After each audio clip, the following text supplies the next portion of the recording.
Assalamualaikum warahmatullahi wabarakatuh. Ketemu lagi dengan saya di BRT dan edisi untuk kali ini bore up-nya di-upgrade lagi. Jadi kemarin sudah 63, sekarang saya akan bore up ke 65 dan headnya saya akan ganti dari 2219 jadi 2421. Sebetulnya saya belum tahu nih hasilnya akan seperti apa, tapi kalau ngelihat dari pengalaman sebelumnya, ya sepertinya memang saya pengen coba aja gitu ya untuk merubah setelan-setelan ini. Ya udah, kayak gimana prosesnya dan gimana hasilnya nanti saya akan terus update ke teman-teman. Terima kasih. Ya, itu dia motor saya.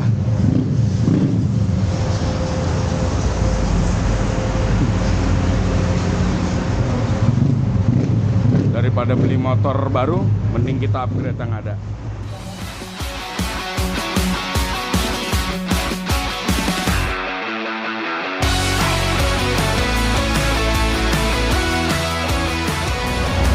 Oke, saya udah bersama dengan motor saya nih. Ya, kembali lagi di BRT. Jadi dalam membore up motor itu memang tempat dimana membore up cukup penting. Jadi itu kesimpulan saya setelah saya pakai ini udah hampir 7 bulan gitu ya, dan 6.000 km. Jadi memang kenapa saya akhirnya tetap balik lagi ke BRT itu juga teman-teman harus tahu bahwa BRT itu memang tempat yang cukup proper untuk penggantian, yang memang mereka pusatnya justru gitu ya. Jadi saya nggak mau yang di tempat yang lain, saya udah nyaman untuk di BRT. Jadi seperti apa hasilnya? Saya sih berekspektasi sebenarnya nggak yang high banget. Tapi paling nggak motor ini waktu nanti di kilometer 0 enak dipakainya. Terus kemudian saya nggak berekspektasi ini jadi motor balap ya. Tapi ini jadi motor touring yang cukup nyaman gitu untuk bisa kita gunain. Dan untuk harian seperti apa? Juga saya coba nanti tes-tes gitu teman-teman. Gitu aja. Sambil nunggu dan ngobrol-ngobrol dengan kepala-kepala mekaniknya. Nanti kalau boleh saya rekam, kita akan ada bincang-bincang sedikit mengenai bore up ini. Gitu aja teman-teman, thank you.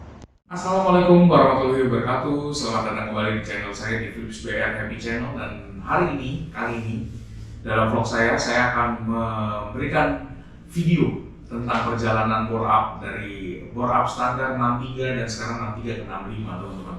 Jadi ada yang menarik dalam beberapa bulan terakhir, yaitu adalah pengembangan dari salah satu produk yang saya pakai juga, yaitu dari BRT. Walaupun di sebelah kiri saya mungkin banyak teman-teman lihat TDR gitu ya. Dan saya akan jelasin kenapa sih BRT gitu ya. Nah, nanti dalam video-video saya ke depan, saya akan berusaha menjelaskan ke teman-teman secara teknis, secara gamblang dan terbuka gitu ya, kenapa saya akhirnya membuat up.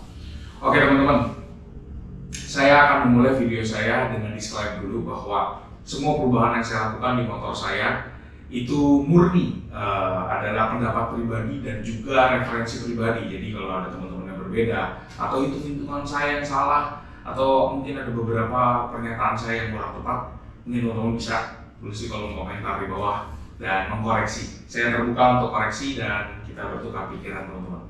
Segitu aja dulu untuk permulaan saya, dan gimana video keseruannya saksikan terus teman-teman. Saya akan jelasin ke teman-teman.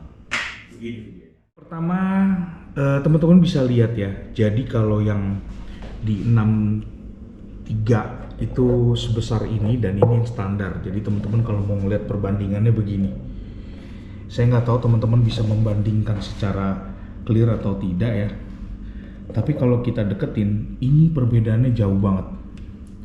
Gitu teman-teman. Jadi bore up itu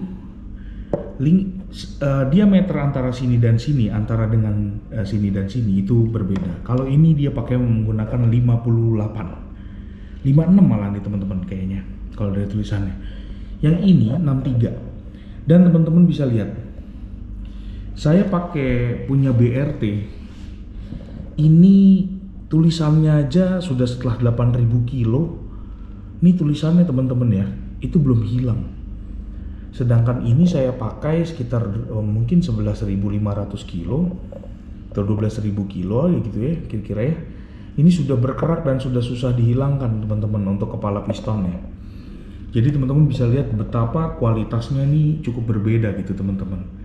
Ya, ini kalau dari sisi apa namanya, piston, kepala piston gitu ya. Nah teman-teman lihat. Nah kemudian saya mau kasih tahu ke teman-teman sedikit begini. Teman-teman bisa lihat ya.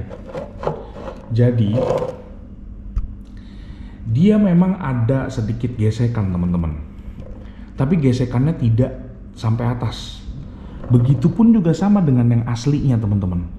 Jadi kalau teman-teman lihat di sini warnanya ada yang sedikit lebih bule gitu ya. Nih ya, dari sini ke sini.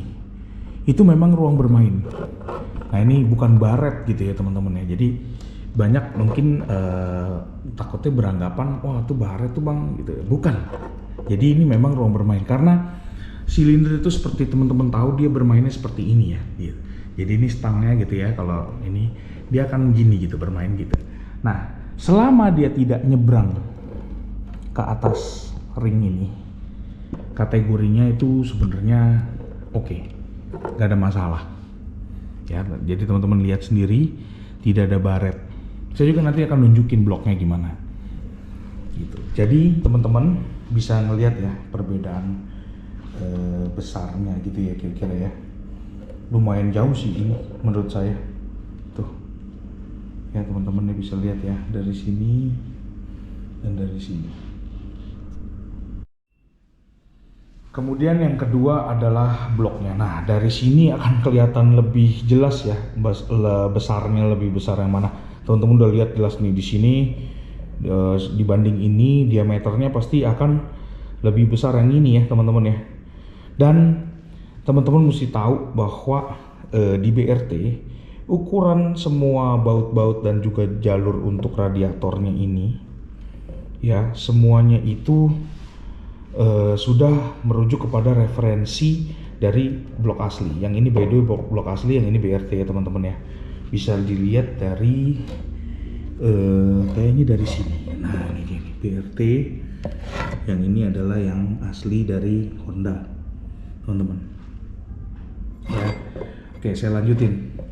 Jadi yang perlu diganti adalah ininya, blok ini teman-teman. Ini jadi ada parking, ini parkingnya ya. Nah, jadi yang diganti adalah bloknya. Nah, kalau teman-teman lihat di dalamnya, itu masih tergolong bersih ya teman-teman. Jadi nggak ada baret yang sampai menggerus gitu kira-kira. Ya wajar kalau ada baret-baret yang mungkin sifatnya tuh gesekan gitu ya teman-teman. Ya jadi yang paling parah itu kan sebetulnya kalau sampai dia menggerus gitu atau permukaan ini jadi kasar gitu teman-teman. Ini kalau teman-teman pegang halus banget gitu. Jadi nggak ada sama sekali kayak geradak-geradak gitu ya, atau kita bilangnya kayak ada berenjil-berenjil gitu ya, nggak ada ya. Nah ini juga sama. Yang aslinya juga masih dalam kondisi sangat bagus ya teman-teman. Waktu itu soalnya 12.000 dan sama sekali nggak ada kerusakan teman-teman ya. Nah jadi perbedaannya yang signifikan adalah ini ya teman-teman bisa lihat tuh secara perbandingan ya. Oke. Apalagi sekarang setelah saya upgrade ini jadi ke 63 ya 65 ya, ini jauh lebih gede lagi teman-teman. Cuma nanti saya akan kasih sedikit penjelasan ke teman-teman. Oke. Nah di teknologi BRT teman-teman juga bisa beli dia headnya gitu teman-teman ya. Wah kalau teman-teman lihat ini lebih signifikan lagi. Jadi headnya untuk yang 63 dan head untuk klep ini masih di ukuran 2119 teman-teman. Ini bisa kelihatan gedenya ya, langsung beda ya, beda banget. Jadi headnya gede. Nah kenapa saya ganti ini? Teknologinya bukan ada di pantat sininya nih, tapi teknologinya yang berbeda adalah di sini teman-teman. Nah, ya oke, saya balik juga yang satu ini. Oke, packingnya jatuh, sorry. Oke, nah teman-teman perlu lihat ya.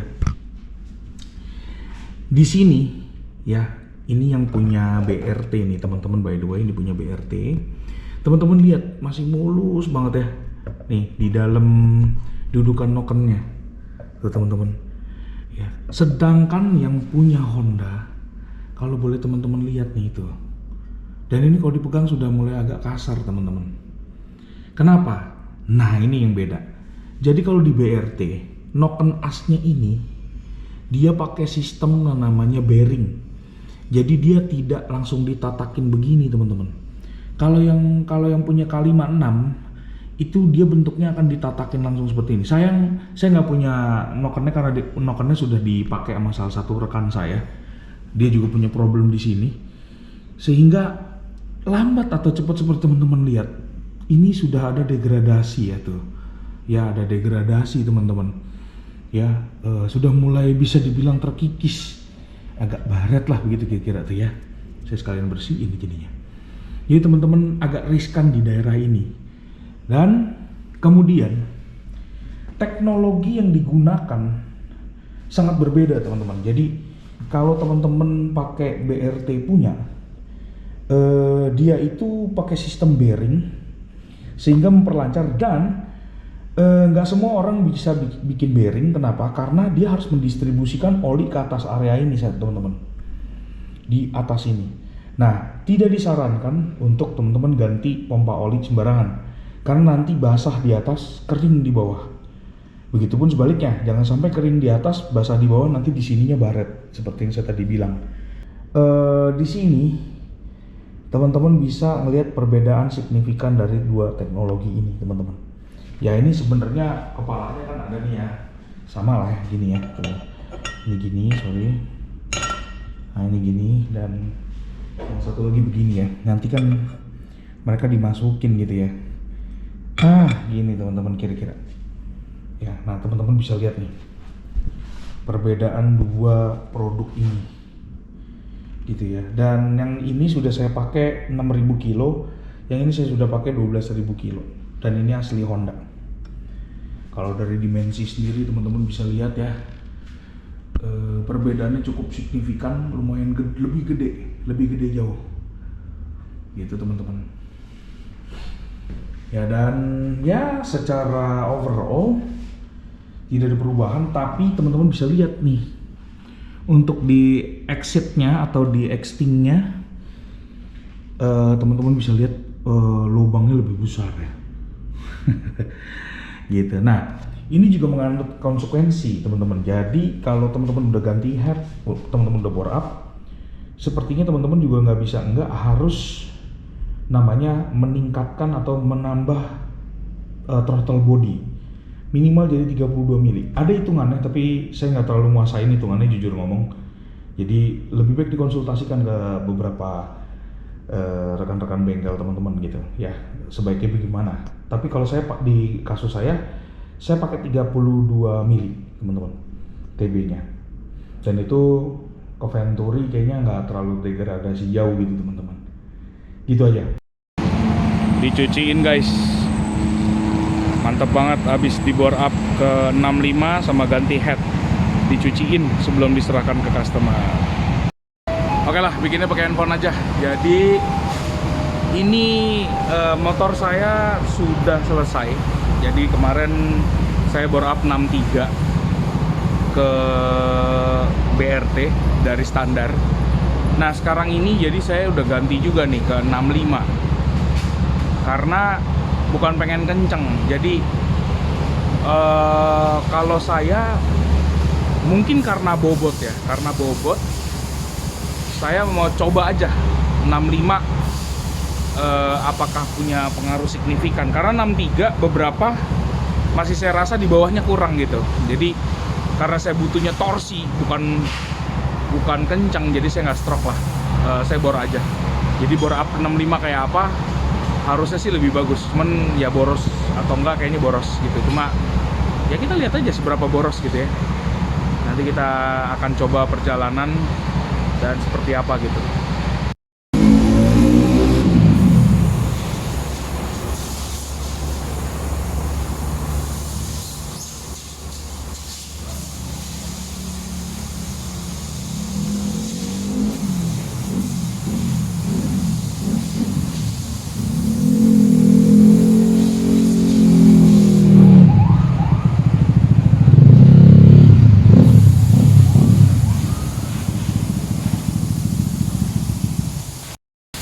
Oke, di samping saya udah ada inisiator buat motor listrik di BRT juga, dan juga sebagai advisor juga sebenarnya technical, mungkin saya bisa bilang technical director kali ya, Pak Pak Jansen. Pak Jansen, jadi saya pengen kasih edukasi nih ke teman-teman. 63 ke 65. Sebetulnya apa yang menjadi tujuan BRT mengembangkan 65, Pak? Tujuan utamanya sebenarnya itu marketnya ekspor. Terus Oke. kita juga ada Ekspor ya, Pak? ekspor. Oke. Kita juga teman-teman pada minta kok BRT nggak bikin 65. Jadi ya karena kan kita terakhir itu untuk seriesnya itu 62, 63, langsung loncat ke 66. Oh, oke. Tapi itu yang bukan yang keramik, itu yang double coolernya kita. Oke. Nah jadi ada banyak yang minta 65 keramik, ya kita study pasar, kita coba ya kita bikin satu. Oke, terus kalau misalnya ada kekhawatiran Pak, misalnya Pak ini CB 150 XX ini kan banyak yang bilang studinya maksimum 3. Nah ini 65 tuh seperti apa Pak? Apakah ada jaminan gitu kan? Nah kalau dibilang studi itu ya, studi dari mana dulu? Kita kan mau ngeliat studinya itu studi secara data atau studi secara scientific design, nah engineering design. Nah, kalau kita ngomongin masalah 63, 65 itu mau studi manapun selama desainnya benar akan ada masalah. Oke, jadi teman-teman jangan takut selama memang di studinya secara benar gitu ya Pak ya, kurang lebih 65, 63 itu sebetulnya bukan sebuah halangan gitu ya, mungkin bisa aja 68, bisa aja 72 mungkin gitu ya Pak ya kalau memang studinya. Selama desain pistonnya benar, posisi nolnya benar, kayak center point-nya, pindow wall-nya, benar-benar itu harus sesuai dengan sepresisi di mana motor awalnya itu di mana gitu. Karena kan di motor itu ada pindow wall. Yang paling penting itu titik zero-nya di mana. Dan itu salah satu advantage-nya BRT ya Pak ya, udah sampai sana lah gitu ya. Ya, karena kita drawing-nya semua sendiri. Semua drawing sendiri, scan semua sendiri. Dan lalu kita desainnya, dan desainnya basicnya mengikuti standar, terus kita ganti apa kelemahannya, ya kita improve. Oke teman-teman, itu penjelasan langsung dari Pak Jansen yang selama ini saya konsultasi dari 63 sampai sekarang yang di 65 ini. Nah kayak apa, saya pengen coba tes ke Bandung dan Dieng. Teman-teman tungguin ya, gimana hasilnya. Ciao. Belum mau hidup Ya iya, goblok gua.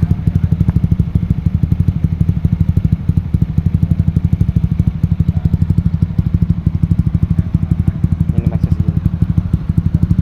Nah ini dia ngitung max. Nih Pak Polisi, nggak sampai 80 ya Pak. Deketin 89. Kan kalau ini segini kan, jalan tuh 20 derajat. Sini ya. Oh.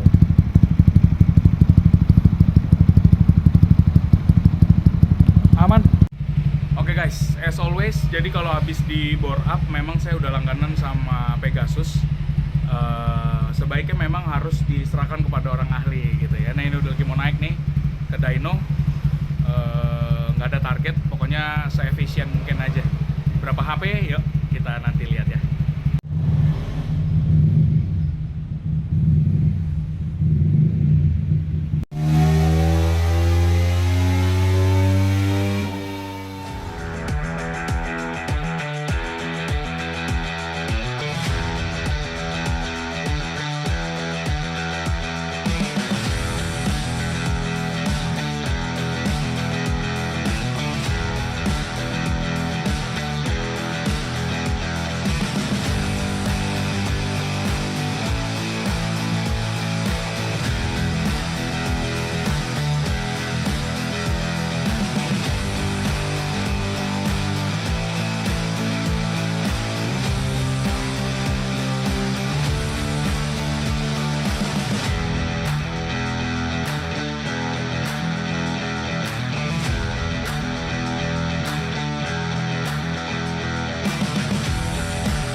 gitu teman-teman. Jadi beberapa video yang tadi saya sudah tunjukin ke teman-teman udah tahu kurang lebih. Saya yakin teman-teman banyak banget yang ahli dan bisa ngitung. Nah, saya kenapa sih mau bagiin video ini? Jadi teman-teman perlu tahu ya.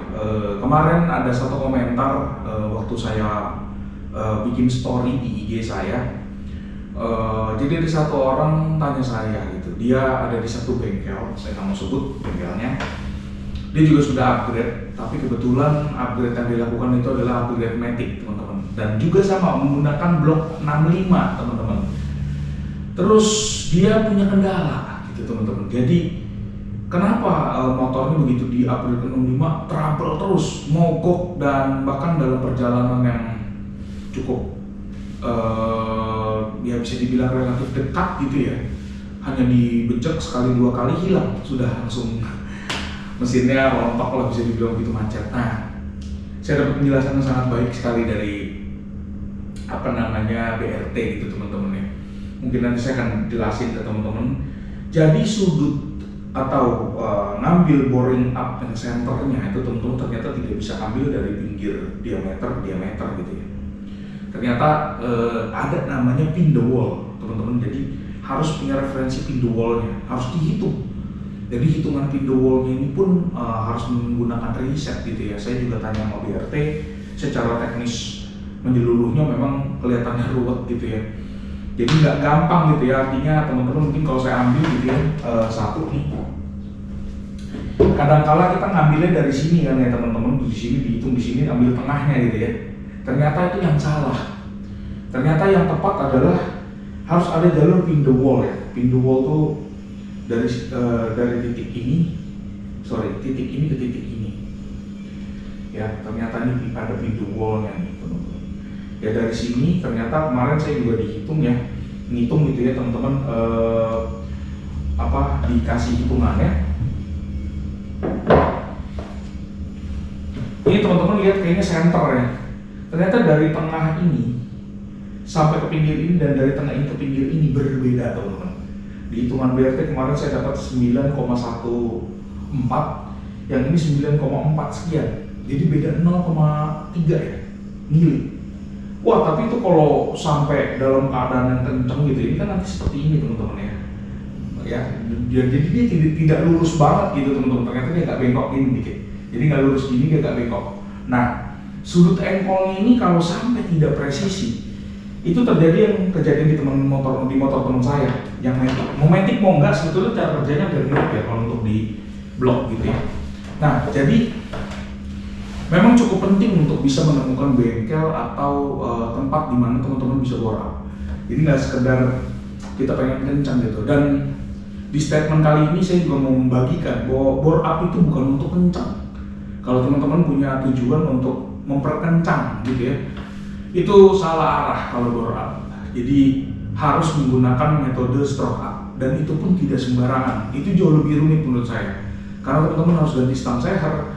Kemudian juga karena panjangnya makin panjang, headnya juga saya pikir itu teman-teman nggak bisa pakai head yang sembarangan. Dan juga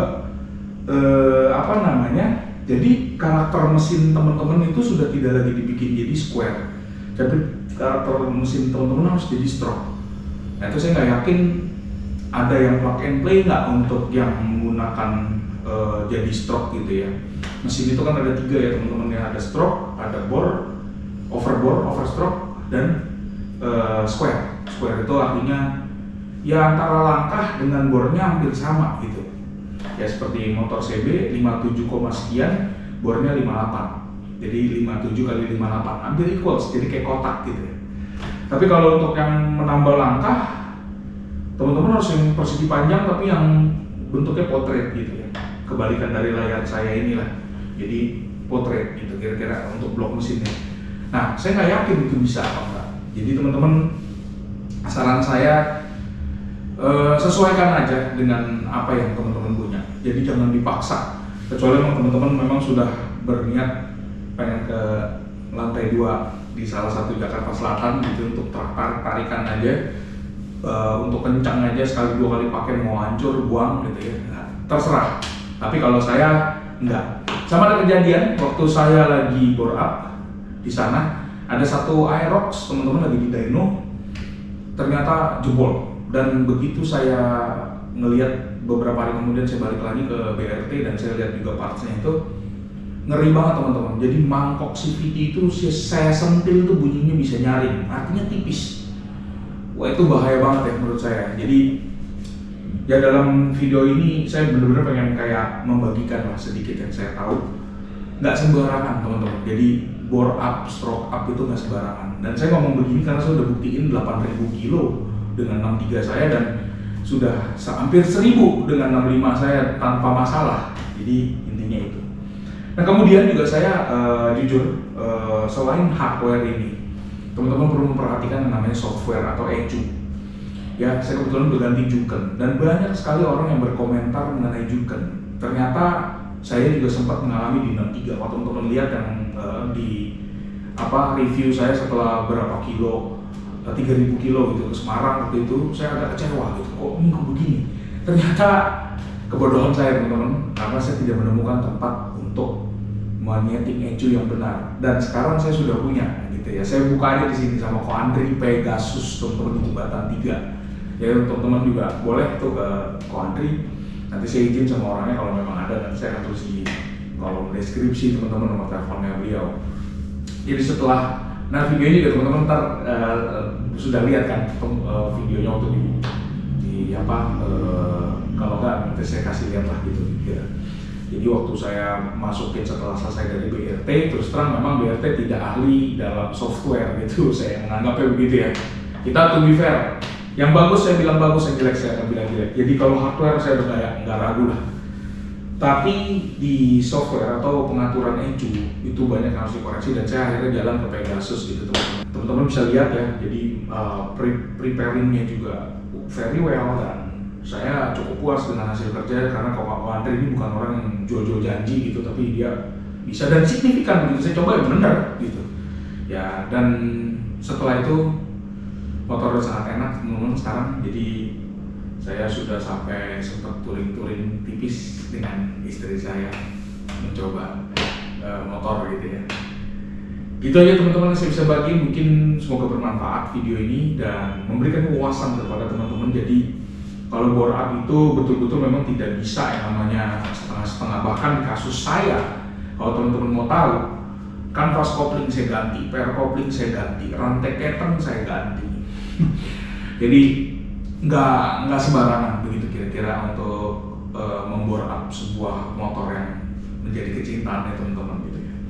Segitu aja teman-teman, mungkin ini ya video dari saya. Sekali lagi mohon maaf kalau memang ada salah-salah, dan kalau ada teman-teman yang mau menambahkan di bawah ini silakan. Jadi saya berharap teman-teman bisa memberikan komentar dan mengkoreksi. Sampai ketemu di video-video saya selanjutnya.